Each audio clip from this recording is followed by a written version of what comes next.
Hello tout le monde, j'espère que vous allez tous très bien. Aujourd'hui on se retrouve dans une nouvelle vidéo pour parler de ma famille d'accueil, quelle relation j'avais avec les enfants et avec les parents. Donc sans plus tarder, on passe à la vidéo. Le 1er juillet 2017, j'ai pris 2 grosses valises bien remplies. Je suis allée à l'aéroport, j'ai pris un avion et j'ai atterri dans un pays que je ne connaissais pas. Les 2 années qui ont suivi, il s'est passé ça.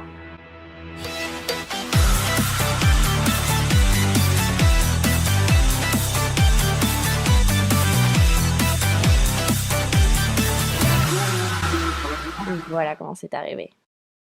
Alors moi j'étais dans une famille de 4, donc il y avait les 2 parents et 2 enfants, un garçon, l'aîné, et une fille, la plus petite. Je précise de suite que je ne dirai aucun nom et je ne montrerai pas de photos d'eux puisque je préfère préserver leur intimité. Donc comme je disais, il y avait 2 enfants, le plus grand quand je suis arrivée il avait 8 ans et la petite elle avait 4 ans. Et actuellement le plus grand a bientôt 11 ans et la petite aura 7 ans cette année. Donc moi je suis arrivée le samedi soir et les enfants étaient déjà couchés puisqu'il était assez tard. Donc je les ai pas vus ce soir-là, mais j'ai pu discuter un peu avec mes hosts, faire un premier contact. Donc j'ai rencontré les enfants le dimanche matin au petit déjeuner. Le plus grand il était tellement timide qu'il voulait même pas me regarder. Et la petite ça a été, elle était plus avenante que son frère. Le dimanche on a passé la journée tous ensemble, on apprenait à se connaître, voilà, on était à la maison tranquillement. Et j'ai commencé à m'occuper d'eux dès le lundi, donc le lundi matin, je les ai emmenés à l'école avec ma host mom. Et je les ai récupérés de l'école toute seule le lundi après-midi, donc voilà, et ça allait beaucoup mieux déjà avec le grand. Pour vous dire, à peine 2 jours après, on faisait déjà du trampoline tous les 3, on jouait ensemble, on faisait que rigoler, donc vraiment tout se passait bien. Au bout d'à peine une semaine, j'étais assez proche des enfants déjà, comme si ça faisait des mois que j'étais là en fait. Ils me faisaient tout le temps des câlins et tout, donc c'était vraiment top. Avec le temps, j'accompagnais la petite à ses sorties scolaires.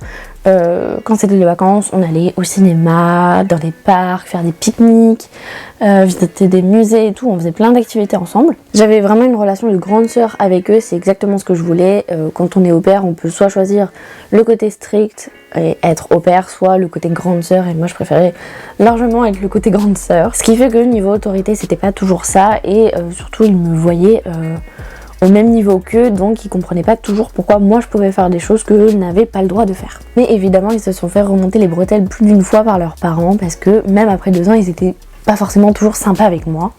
Mais voilà, j'avais vraiment cette relation de grande sœur, même pendant mon temps off, j'aimais passer du temps avec eux. Le week-end quand je me levais et qu'ils étaient devant la télé, je prenais mon petit déj avec eux, je regardais la télé avec eux, etc.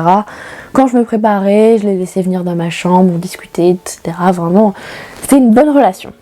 Avec mes hosts, on était aussi proches. On passait souvent les soirées ensemble à discuter ou à jouer à des jeux de société ou alors à regarder des séries ensemble. On avait des rituels en fait, quand on suivait une série tous les 3, et ben on la regardait le soir après le travail avec une tasse de thé et des petits biscuits. C'était à la fois mes boss, mes amis et un peu comme mes parents. Vraiment, ils veillaient sur moi, je leur racontais mes week-ends, ils me donnaient des conseils, etc. On partageait souvent le repas ensemble, pas forcément la semaine puisque les parents travaillaient, mais le week-end, on mangeait souvent tous ensemble et c'était assez chouette. J'avais réellement l'impression d'être un membre de la famille et ça fait énormément de bien quand on est loin de sa propre famille. On a beaucoup partagé, on a quand même déménagé 2 fois, donc on était dans 3 maisons différentes. Mais voilà, c'était vraiment une super famille que je porterai dans mon cœur pour toute ma vie. Je leur suis extrêmement reconnaissante car grâce à eux j'ai quand même pu passer 2 ans à Londres et avoir des super souvenirs.